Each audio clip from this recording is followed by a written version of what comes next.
Michelle's repulsive secret is out after it's discovered what she's been hiding at Camp David for 8 years.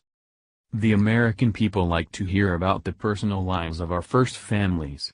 Maybe it's because they're the closest thing we have to royalty, or maybe it's because of this idea we have that anyone could become president. Regardless, anything involving the lives of the families of our elected leader is sure to garner attention. With the previous first family, it seemed that the media just couldn't say enough good about them. From their supposed storybook marriage, to their little growing family, the Obamas were the darlings of network news. But was it always a fairy tale working for the most liberal president in American history? Stories out of Camp David tell another tale. According to People, everything was sunshine and roses when the Obamas took advantage of their country retreat. However, they may not realize just how offensive some of the former First Lady's actions were. According to a story titled Michelle Obama's Workouts, Problem Hugs and Other Dishy Scoop from Inside Camp David, the former camp commander talks about his experiences with the families that have retreated there. In his new book, Inside Camp David, The Private World of the Presidential Retreat, Rear Admiral and former camp commander Michael Jordan reflects on the 75-year history of the retreat, and how former presidential families like the Obamas, Bushes, and Clintons used it to relax. To me, Camp David is more a psychological journey than a physical one, Lady Bird Johnson once said of the camp, which is isolated on top of a mountain in Thurmont, Maryland, according to the book. I leave my troubles outside the gate. As we all know, Camp David is supposed to be a special retreat just for presidents and their families. It's a place that they can go to get away from the hustle and bustle of Capitol Hill that is very familiar to the Secret Service and very defensible.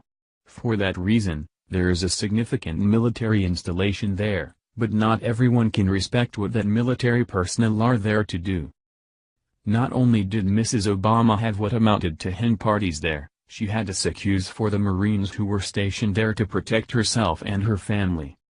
The Obamas, although they used the camp rather sparingly, only 39 times, compared to other first families.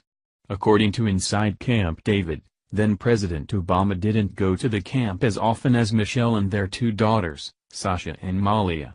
When Michelle visited, she often brought a crew of friends, and once hosted Beyoncé at the camp to celebrate the artist's birthday. Like Bess Truman, Michelle Obama enjoyed bringing female friends for the weekend, along with a chef to prepare healthy meals, Jordan writes. She and her friends would work out pretty intensely, up to 3 times a day in the gym, with Marines holding the punching bags, then relax by the pool, laughing and talking. Michelle Obama's frequent hugs were also noteworthy. A new commander was teasingly warned, "Heads up. She's a hugger." There are a lot of things that military personnel sign up to do in the service of God and country, but being a glorified personal trainer for a first lady with an overinflated ego isn't usually a selling point recruiters use. It takes a lot of self-importance to require someone who's tasked with our safety to watch you work out. Her workouts aren't the only thing that has Michelle Obama feeling like the queen of the world.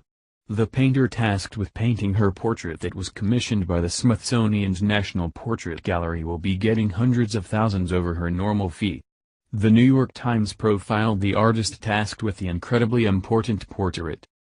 "I'm just going to pretend it's not a big deal," said the artist Amy Sherald, speaking in her spare studio in the neighborhood known as Station North. "I paint paintings of people. And I'm painting a painting of another person.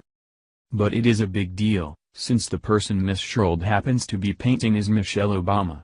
Earlier this month, the Smithsonian's National Portrait Gallery announced that it had commissioned Miss Sherald, 44, for the official portrait of the former First Lady, and Tab K. Wiley, 40, for the likeness of former President Barack Obama, the first time black artists have been selected to paint a presidential couple for the gallery.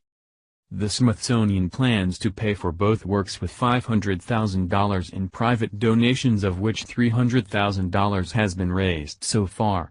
This amount covers everything including each artist's fees, which Miss Saget would not specify. Ms. Sherald's paintings typically sell for $15,000 to $25,000. As if the Obamas hadn't taken enough from us, one of our nation's greatest historical institutions plans to pay $500,000 for pictures of them. Even that would be less insulting if the painter's works warranted that, but the typical market value for the works of Barry Obama's portrait top out at around $150,000 and the artist painting Michelle Obama cap at $25,000 to date. That would lead one to believe that the subject matter was what inflated the value, and considering approval ratings and the results of the last election, the American people would beg to differ. Thank you for watching this video. What do you think about this? Share this on Facebook and Twitter along with your comments.